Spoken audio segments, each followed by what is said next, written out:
अस्सलामुअलैकुम, good morning today की team के साथ ईद ट्रांसमिशन में आप सबकी खिदमत में हाजिर हुए हैं। खुशामदीद कहते हैं और ईद मुबारक कहते हैं। जी बिल्कुल। हमेशा की तरह, मामूल की तरह अपने प्रोग्राम का आगाज़ करेंगे। मैं हूँ आपकी मेज़बान नूर अमानुल्लाह और मैं हूं अहमद अलीम हैदर। नाजरीन, आज हम जिस सेलिब्रिटी के साथ बैठे हैं, जिनके घर में बैठे हैं, वो किसी तारुफ के मोहताज नहीं। और अगर मैं कहूं कि मैं उनके लिए अल्फाज इकट्ठे नहीं कर पा रहा तो ये भी कुछ कहना गलत ना होगा। मतलब उनकी परफॉर्मेंसेस की अगर हम बात करें या उनको जितना खुदा ने नवाजा है या जितना बड़ा उनका नाम है, उनको लफ्ज़ों में बयान करना नूर मेरे ख्याल में पॉसिबल नहीं। और खूबसूरती उनकी ज़ात की ये है कि वो जितने ही बड़े और मंझे हुए गुलकार हैं उतने ही खूबसूरत इंसान भी हैं। मैं बिला तमहीद अपने गेस्ट की तरफ मूव करूंगी, the one and only Jugni king Arif Lohar साहब। अस्सलाम वालेकुम सर। अस्सलाम वालेकुम सर। वालेकुम सलाम। अहमद आपका शुक्रिया, बड़ी मोहब्बत से नवाजा।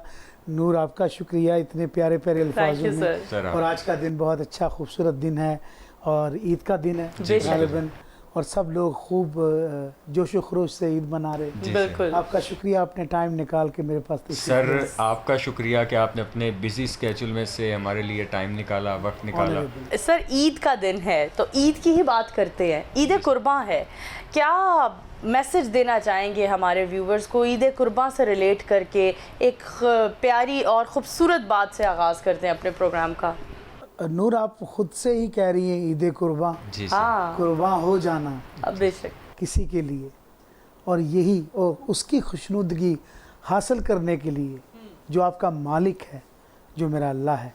सो मैं समझता हूँ कि अगर हम बाप और बेटे की गुफ्तगू या वो अल्लाह ताला की जो उसको राज़ी करने के लिए उन्होंने जो सोचा, जो बेटे ने बाप को कहा, जो बाप ने बेटे को कहा, अगर हम उसे ही इस क्या उसे कहते हैं कि प्रोग्राम की बेस बना लें, तो मैं नहीं समझता हूँ कि एक बहुत बड़ा मैसेज चला जाएगा। बिल्कुल सर, ऐसे ही है। तो बड़ी खूबसूरत बात की आप। जी हाँ, तो मैं समझता हूँ कि ईद कुर्बान है तो कुर्बान हो जाना किसी के लिए आसान नहीं है। ईद कुर्बान के मैसेज जो आरिफ लोहार साहब ने दिया बहुत ही खूबसूरत दिया कि ईद है और कुर्बानी की ईद है, तो ना सिर्फ हमें जानवर हलाल करके अपने फ्रिज भर लेने हैं, हमें ख्याल करना है उस पूरे तबके का जो हमारी नज़र सानी का मुस्तहिक है। तो आगे बढ़ते हैं। आरिफ लोहार साहब बताइए, ईद का दिन कैसे गुजारते हैं? ईद का दिन बहुत खूबसूरत, कुछ यादें, कुछ सोचें, कुछ ऐसा वक्त जो ख्वाब की तरह आया और चला गया। हाँ, तो ये दिन ऐसा होता है जिस पे आपको बहुत सारे अपने जो हैं वो मिस करते हैं उससे। बिल्कुल, जिनकी वजह से ईद की एक क्या उसे कहते हैं, रौनकें दुबाला होती हैं। हाँ, आज के दिन यही होता है, ईद पढ़ के आए और जब कुर्बानी दे के आप आते हैं तो जो आपकी फीलिंग होती है, जो आप फील कर रहे होते हैं, तो जो अपनों को याद कर रहे होते हैं, यही सबसे बड़ा मैं समझता हूँ कि आपको तोहफ़ा अल्लाह ताला देता है, जो आप महसूस करते हैं।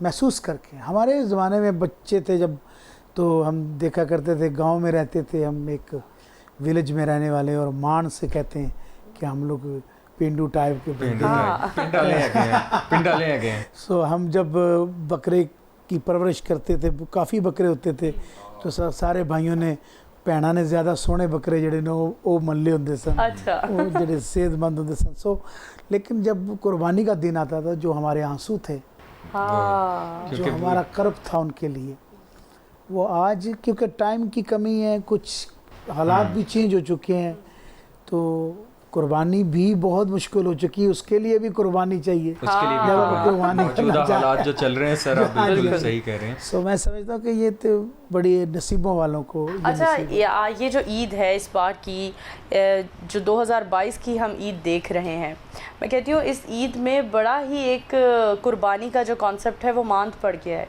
हाँ। उसकी एक बहुत बड़ी वजह हमारी मौजूदा दौर की महंगाई है, मौशी सूरत हाल है, और मुझे बहुत दुख के साथ कहना पड़ रहा है कि इस ईद पर वो बहुत सारे लोग जो कुर्बानी किया करते थे, एक एक बकरा लिया करते थे, उनके घर हमें एक भी बकरे देखने को या कुर्बानी का जानवर देखने को नहीं मिल रहा। और जो ले रहे हैं बकरे, वो मतलब जो 7-7 बकरे करते थे, अब उन लोगों का भी कुर्बानी का जो एक रुझान है वो कुछ कम हो गया है। उनका जज्बा कुर्बान हो गया। जज्बा कुर्बान हो गया है। अच्छा सर, बहुत अच्छी आपने बड़ी खूबसूरत बात की कि बचपन की जो ईदें थी वो गांव के अंदर गुजरनी, और एक बड़ा प्यारा कॉन्सेप्ट होता था कि ईद के जानवर 6-6 माह पहले लेके उनको खुद पालने की अटैचमेंट होती थी। सर, बचपन की ईद जो गाँव में गुजरी, उसके बाद जो आजकल मसरूफियात की ईद है, इसमें क्या फ़र्क देखते हैं, क्या फीलिंग्स होती हैं तब की ईद की और अब की ईद की? बहुत फ़र्क है, बहुत फ़र्क है, क्योंकि इंसान तो वही होता है कि दिल दरिया समुंदरों डूंगे ते कौन दिलां दियां जाने हूँ। दिल जो है वो बड़ी नायाब चीज़ है, वो हर खुशबू को याद रखता है।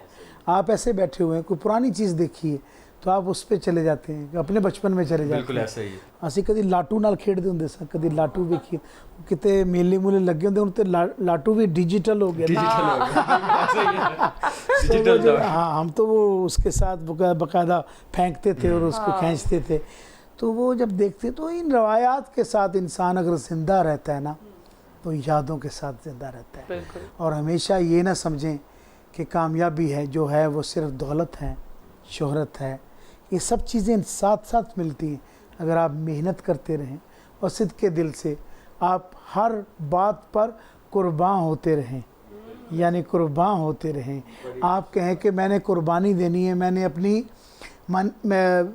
अपनी अना की कुर्बानी देनी है, अपने जज्बात की कुर्बानी देनी, मैंने और भी चीज़ें हैं जो मैं किसी से गुस्सा हूँ, में भी कुछ ऐसी फैमिलीज़ आपस में मिली होती हैं, थोड़ा फैमिली में शोर व गुल ज़्यादा होता है, लेकिन वहाँ पे मेंटली अप्रोच एक दूसरे के साथ नहीं मिलती, वो नहीं सिलसिला होता। इसकी ये वजह नहीं है कि आप उसे छोड़ दें, बात है उसके साथ सिला रहमी रखें, लेकिन आप साथ उसके काम नहीं करना चाहते, डज़न्ट मैटर, वो छोड़ दें। बाकी उसके साथ बोलना चालना मत छोड़ें, आप एक उसके साथ मोहब्बत रखें, एक मान रखें। आज दौर मान का नहीं है, बिल्कुल सर, लेकिन ऐसा ही वही आपने सही कोई कहा। बंदा किसी को डांटता है ना, बड़े जो बड़े मान के साथ डांटते मान थे। के साथ, पुत्र गल सुनो, मैं तुम्हें गल की सी। सो अगर आप मान रखते थे तो आज आपका भी मान रखने वाले होंगे, बट ये दौर नहीं है मान का। तो जब कोई आपका मान ना रखे, लेकिन आप उसका मान ज़रूर रखें, ये ना करें कि आप उसने छोड़ दिया तो आप भी छोड़ दें, नहीं तो बिल्कुल ड्राई हो जाएगी ज़िंदगी, मज़ा नहीं आएगा। फिर ईद कुर्बान आएगी तो कुर्बान होने का मज़ा नहीं आएगा। ये सर बिल्कुल आपने बजा फरमाया। ऐसे ही है कि अगर हम चंद साल पीछे चले जाएं, जब ये डिजिटल दौर नहीं था हमारा, मैं तो इसको भी एक बहुत बड़ा जिम्मेदार इस चीज़ का समझता हूँ, जो दूरियां पैदा हो गई हैं। वहाँ पर जितने मर्जी लड़ाई झगड़े होते थे, ओकेजनली ईदों के ऊपर जब भाई बहन या दोस्त अहबाब एक दूसरे के दरवाजे पे चले जाते थे तो वो चीज़ें बिल्कुल ख़त्म हो जाती थी, गले लगा लिया जाता था। लेकिन अब वो चीज़ें कहीं बहुत ज़्यादा दूर जाके ख़त्म हो चुकी हैं कि अब बर्दाश्त का एक सिलसिला जो है वो बिल्कुल ही ख़त्म हो चुका है। हाँ। अच्छा, गोश्त बांटने का, गोश्त की तकसीम का कुछ पूछते हैं कि सबसे पहले किसको गोश्त देने जाते हैं, और फिल्म इंडस्ट्री से, म्यूज़िक इंडस्ट्री से कौन से ऐसे दोस्त हैं जिन्हें आपकी कोशिश होती है ईद के रोज़ ज़रूर मिलना? ज़रूर मिलना। पहले होता है कि अब तो व्हाट्सअप आ गया है, हाँ। उस पर हेलो हाय हो जाती, गोश्त दियाँ बोटियाँ भी उत्थे ਐਵੇਂ ਮੈਂ ਕਹਿਣ ਲੱਗੀ ਤੁਹਾਡੇ ਲਈ ਰੱਖੀਆਂ ਸੀ, ਤੁਹਾਡੇ ਲਈ ਰੱਖੀਆਂ ਸੀ, ਤੁਹਾਡੇ ਨਾਂ ਦੀਆਂ ਇਹਨੂੰ ਦੇ ਦਿੱਤੀਆਂ। बिल्कुल सही गल है ਤੁਹਾਡੀ। व्हाट्सएप पे सारा कुछ हो जाता है, तो वो भेज देते हैं। तो बात यही है कि जैसे जैसे रवायात बदलती जाती हैं, जैसे जैसा दौर बदलता जाता है, रवायात भी वैसे उसके साथ उसकी करवट जाती है। तो मैं नहीं समझता हूँ कि कोई भी चीज़ गलत है, हर चीज़ गलत है। इंसान जो है वो उसको सही करने की तरतीब में रहता है। और माशाल्लाह से मैं समझता हूँ कि हमारे लोग बहुत प्यार करने वाले, बड़ी मोहब्बत रखने वाले, बड़े जज्बे वाले हैं, बड़े रिश्ते पालने वाले। एक एक बच्चा है जो बाहर गया हुआ है, उसने पूरी फैमिली को संभाला हुआ है। और ये बड़ी बात है कि वो बाहर बैठा हुआ, उसको डिमांड जाती है हमारे लिए ये लाना ये लाना। बाज़ औक़ात बहुत टूट भी जाता है वो। मेरे साथ तो कई लोग लग के मेरे गले लग के रोते हैं, अरे भाई इतने साल हो गए मुझे, मैंने अपनी बहनों की शादी की, अपने भाइयों की शादी की, अब मैं जाने वाला हूँ, तो अब मैं क्या करूँ, सोचता हूँ ना तो उम्र वो रही, ना आंखें काम करती हैं, और 2-3 दफ़ा तो मैं हॉस्पिटल जा चुका हूँ। यानी ज़िंदगी अगर इतनी तेज़ी से चल रही है, अगर इसकी मरने तक ही सारी पहुँच है, तो आप एक दूसरे पे वही आ जाता है कि ईद कुर्बान की तरह एक दूसरे के ऊपर कुर्बान होकर जिंदगी गुजारिए। हाँ, गुजारिए, और बड़ा मज़ा आएगा आपको, बड़ा अच्छा लगेगा।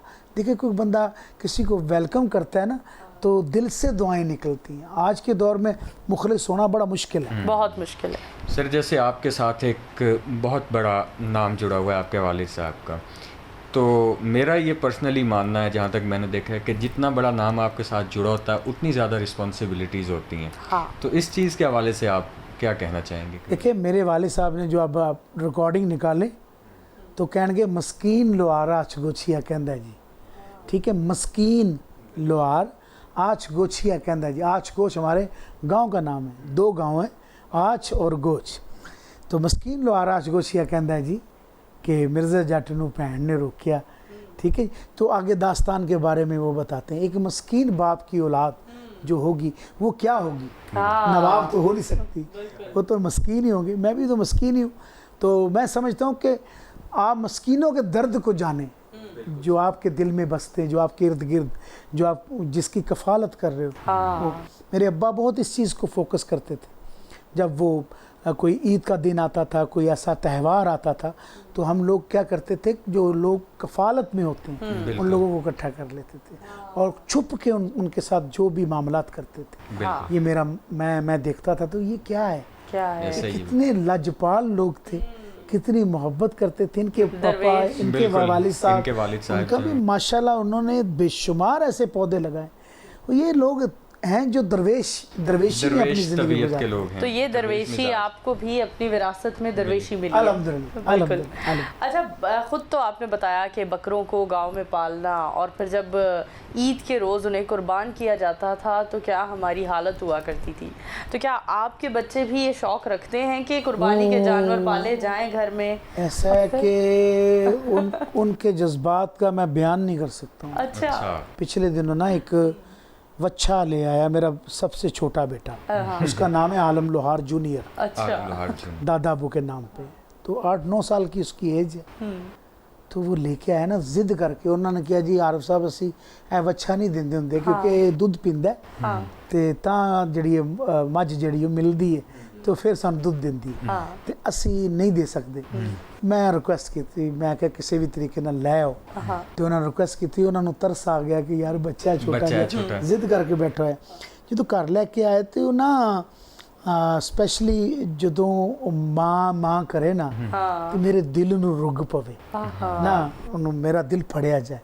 मैं क्या आपको पता है लड्डू मैं प्यार ना करना, लड्डू आपको पता है वो अपनी माँ को याद कर रहा है, क्योंकि उसकी माँ 1.5 साल हो गया, साल एक ऊपर हो गया, तो वो दुनिया से जा चुकी है। तो उसकी आंखें भर रही, इट मीन्स कि वो जाग रहा है अंदर से। जाग रहा है वो। तो उसने कहा कि नहीं पापा, मैं इसकी माँ के पास इसको अभी छोड़ के आता।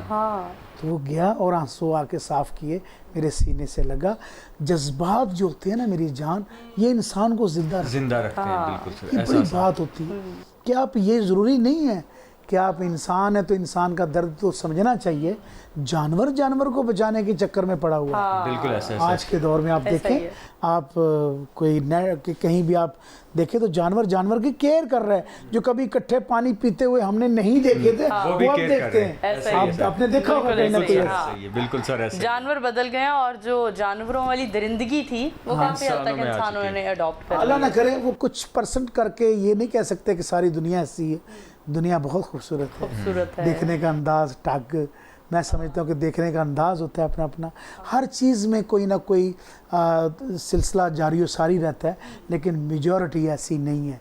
हमारे लोग बहुत दर्द दिल रखने वाले हैं। आप देखें, जब भी हमारी कौम पे टाइम आया है, हम लोग इकट्ठे हो गए हैं, हम लोगों ने प्यार से भी एक दूसरे की टेक केयर की। बिल्कुल, चाहे वो जल्जले का वक्त हो, जल्जले हों सैलाब या का कुछ भी वक्त हो। चाहे कोविड हो, कोविड में भी लोगों ने खाने पका पका के लोगों के घरों में घरों भेजे तक पहुंचे। हैं। आप यकीन जानिए कि पूरी दुनिया में दिवालिया हो गया माशाल्लाह से। ये वाहिद मेरा मुल्क है पाकिस्तान, अल्लाह ताला इसे सलामत रखे और नज़र बद से बचाए। यहाँ पे दर्द दिल रखने वाले बहुत लोग हैं, बहुत प्यार करते हैं। सर जैसे अभी आपने एक बात की, ज़ाहिर है कि एक बड़ी दुख भरी बात है कि आपकी मिसेज़ की वफ़ात हुई डेढ़ साल पहले, तो उसके बाद आपका इतना बिजी स्केड्यूल, साथ में बच्चे छोटे, तो किस तरह से मैनेज, ज़ाहिर है बड़ी मुश्किलात आई होंगी संभालना बच्चों को सवाल ये बात बिल्कुल किताबी नहीं है, ये बात मैं अपनी हड बीती आप बीती बता रहा हूँ कि जहाँ इंसान थक हार के तो अल्लाह पे डोर छोड़ देता है, वहाँ से अल्लाह मदद के लिए आ जाता है, अल्लाह उस रस्सी को थाम लेता है। हाँ, वही मदद करता है, वही मदद कर सकता है और उसके अलावा कोई नहीं है जो मदद करे। मैंने उसी दिन पुकारा, मैंने कहा जब जब टूटा हूँ तूने मेरा साथ दिया, मेरे अल्लाह, मेरे मुझे पैदा करने वाले, मेरे रब, इतने प्यार से। और माशाल्लाह से मेरे ऊपर उसकी बड़ी रहमत, मेरे ऊपर ही नहीं, अपने तमाम जितने भी लोग हैं उस पर वो रहमत करता है, करम करता है। एक दफ़ा अल्लाह कहें तो वो कई दफ़ा आवाज़ें आएंगी आपको, पर सुनने वाले कान चाहिए जो कहे कि हाँ लब्बैक आया वापस आपको, मेरे अल्लाह में मुझे ये चाहिए, मुझे ये चाहिए। बस ऐसा ही है, ज़िंदगी का है सिलसिला। अगर ज़िंदगी ऐसी है तो हम किन बातों में उलझे हुए हैं। नहीं, मैं देखता हूँ नूर के क्या चीज़ें जो हमें अट्रैक्ट करती हैं, जो हम किस चीज़ों में उलझे हुए हैं। बिल्कुल, जब ये मुख्तसर है, जब ये चीज़ ने रहना ही नहीं है, तो फिर इससे काम ले लें जो किसी के काम आए। यादें बन के ज़िंदा रहें। मैं समझता हूँ अगर यादें बन के आप ज़िंदा रहेंगे तो वो यादें हमेशा याद रहेंगी लोगों को, खूबसूरत यादें। बड़ी खूबसूरत सर आपने बात की है कि अगर आप वाकई लोगों के दिलों में अगर आप ज़िंदा रह पाते हैं तो इसका मतलब है कि आप वाकई ही ज़िंदा हैं, बरसों ज़िंदा हैं आप। और इसी एक प्यारी नसीहत के साथ बढ़ते हैं ब्रेक की तरफ, वापस आते हैं और बहुत कुछ है अभी प्रोग्राम में, हमारे साथ रहिएगा। मिलते हैं ब्रेक के बाद।